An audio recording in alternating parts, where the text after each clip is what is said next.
The Assembly will now hear an address by His Excellency Anwar Ibrahim, Prime Minister and the Minister of Finance of Malaysia.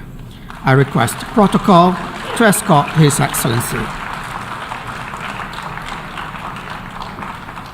I have great pleasure in welcoming His Excellency Anwar Ibrahim, Prime Minister and Minister of Finance of Malaysia. I invite him to address the Assembly. Dipersilakan Yang Amat Berhormat. Assalamualaikum warahmatullahi wabarakatuh dan salam Malaysia Madani. Izinkan saya bagi pihak negara dan rakyat Malaysia mengemukakan pandangan ke arah keamanan dan kesejahteraan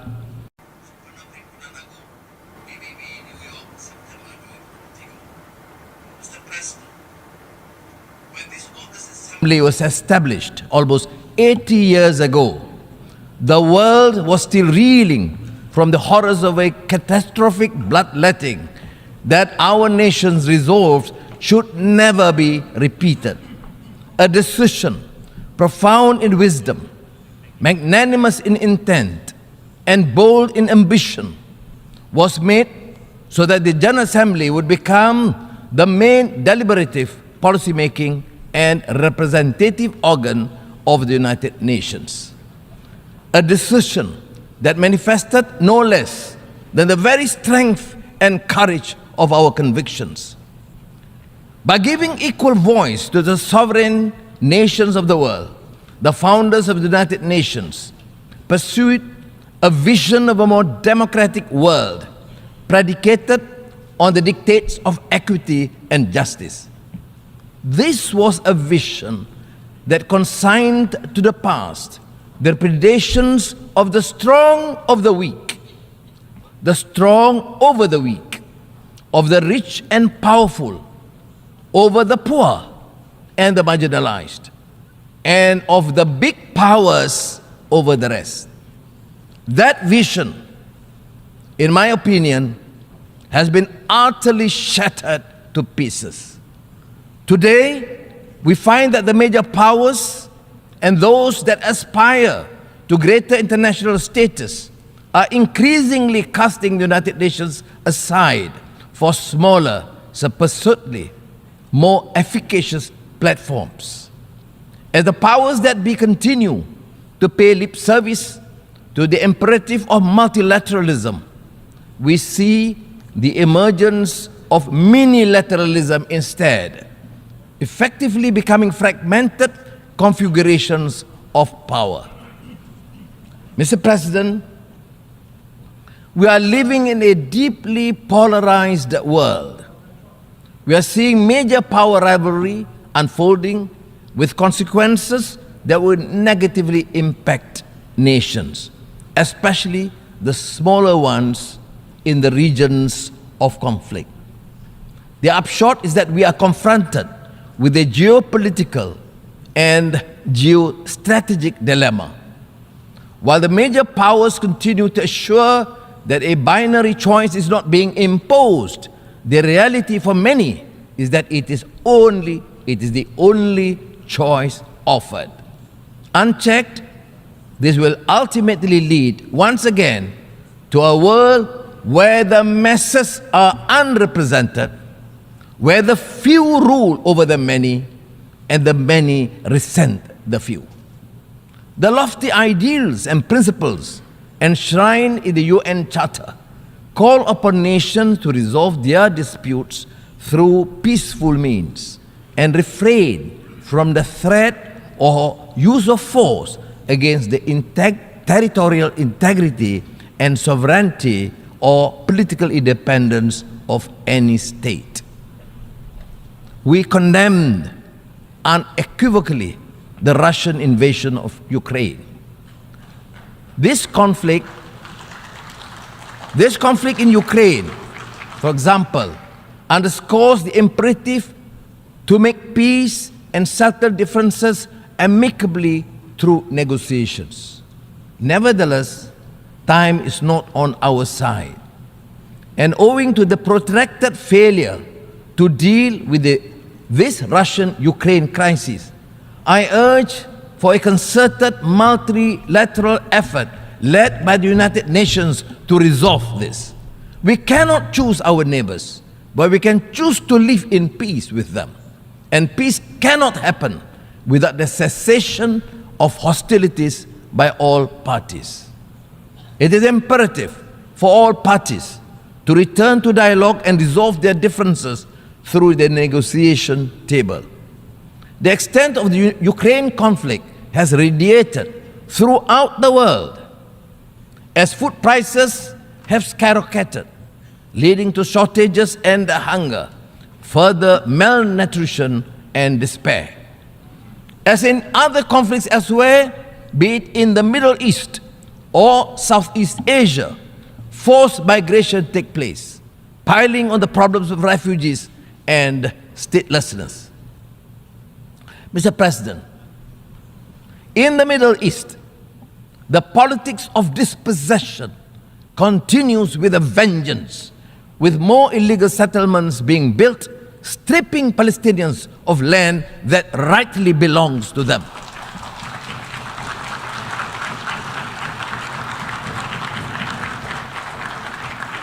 This constitutes a gross violation of international law. It also poses an insurmountable obstacle to a two-state solution, not to mention the continued killings. There is also flagrant hypocrisy in dealing with the issue of Palestine. The international community must speak up against the atrocities committed towards the Palestinians, even as they so vehemently speak out against human rights violations, injustice, and abusive regimes. On Afghanistan, Malaysia remains deeply concerned with the dire humanitarian situation in the country. This is especially so given that the country is grappling with its third consecutive year of drought and devastating locust infestation that severely undermined wheat harvests.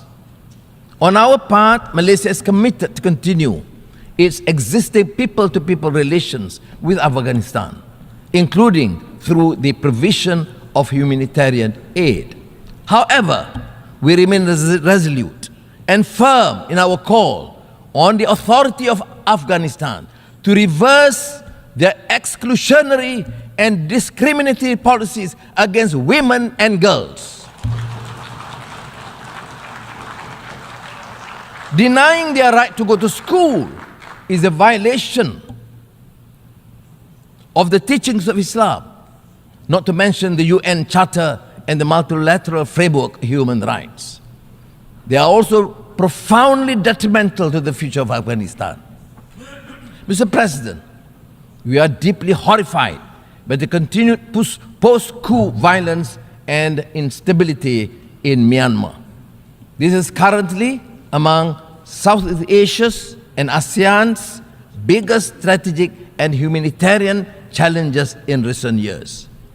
The barbarism and depravity inflicted upon the people of Myanmar is indefensible and goes against the values or principles shared by the peoples and the region, in the region and globally.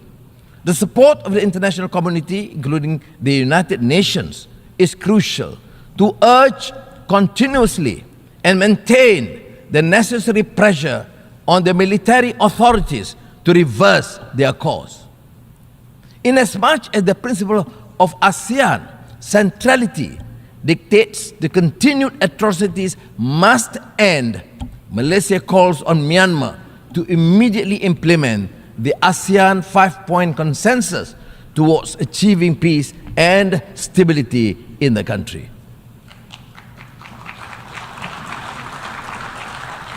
ASEAN is navigating the rivalry between the major powers in the Asia-Pacific. Malaysia believes that any strategy undertaken should neither start nor exacerbate a race for dominance. Instead, such strategies should contribute to peace and stability, security and prosperity in the region. Mr. President, scientists have confirmed that the world has just experienced its hottest summer in history. We have heard Secretary General Guterres gravely declare that climate breakdown has begun. Even Malaysia is seeing an increase in adverse impacts of climate change, with increasing temperature, rising sea levels, intensified monsoons, and erratic weather patterns disrupting livelihood and degrading local ecosystems. As such, we have not a moment to lose. Malaysia is doing its part by developing low carbon and renewable energy roadmaps to implement mitigating and adaptation strategies. The newly launched National Energy Transition Roadmap should aid us in achieving our NDCs as well as lighting the path towards our net zero aspirations. Discussions on climate change in the absence of equity, justice, and the necessary means to assist and empower countries to undertake greater climate action is an exercise in futility. We also urge the developed countries to fulfill their commitment of mobilizing $100 billion a year to support climate ambition endeavors of developing countries, while recognizing that trillions of dollars per annum will be needed in the near future. Mr. President, the 2023 SDG report has confirmed that we are falling behind, with nearly a third of the targets either at the state of inertia or worse, regressing. The global economy is also projected to continue to be weighed down by geopolitical uncertainties, supply chain disruptions, increase in commodity prices, as well as challenging financial conditions. This has widened the gap between economic growth and income, leading to a continuous disparity. As the growth in income fails to match economic growth, households become burdened with debt. We now have the super rich living side by side with the ultra poor. The contrast lies starkly in the things that matter: food on the table, shelter, access to quality education, healthcare. These factors cry out for drastic systemic reform, a total reset of global institutions that impact our lives.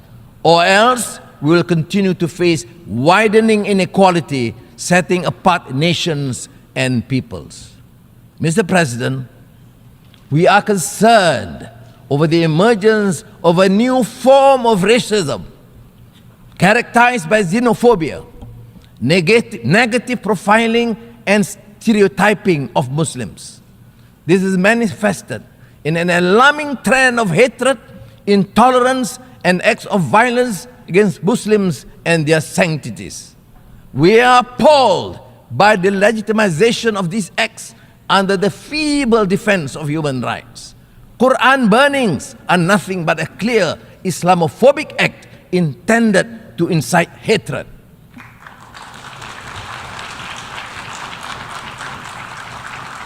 Inaction in the face of such blatant provocation to a religion is simply irresponsible and sends a dangerous message to humanity. We must embody the values of acceptance, tolerance, and mutual respect. We must promote intercultural, inter-civilization, and interreligious understanding and cooperation. We must unite our faith in common cause to promote understanding and goodwill amongst our peoples, and strengthen peace and harmony among nations. Mr. President, these are indeed tall orders, but that is the very reason we are here. I truly believe that no challenge, however formidable, is insurmountable if we secure the collective commitment of this global community, the member states of this august institution. What we need is trust and the conviction to make the world a better place, the will to work together on a platform of consensus and solidarity. Early this year, Early this year, I introduced Malaysia Madani, a vision built on the pillars of core values that we believe are indispensable in any harmonious, thriving, and peaceful society. Compassion, ihsan and rahmah, respect, trust and amanah, innovation, prosperity, and sustainability. These basic principles and moral values also apply in the context of our relations with other countries. Whether it is G7 or G20 or G77 or APEC or the world's largest FTA, there is no denying that multilateral collaboration is the sine qua non for any effective and sustainable resolution to the crises that the world is beset with. In this regard, it bears stressing that Malaysia's commitment to the UN and the multilateral system is born out of the strong conviction that all countries, no matter how big or small, rich or poor, strong or weak, have a common responsibility towards creating a better world for tomorrow.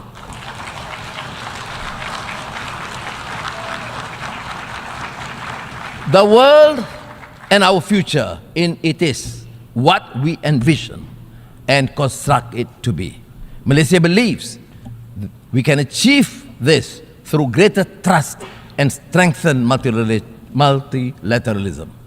The United Nations can be the vessel to take us from despondency to a brighter future, from uncertainty to optimism, and from vulnerability to resilience.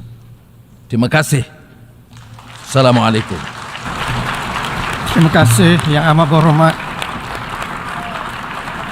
On behalf of the Assembly, I wish to thank the Prime Minister and Minister of Finance of Malaysia for the statement just made, and I request protocol to escort His Excellency.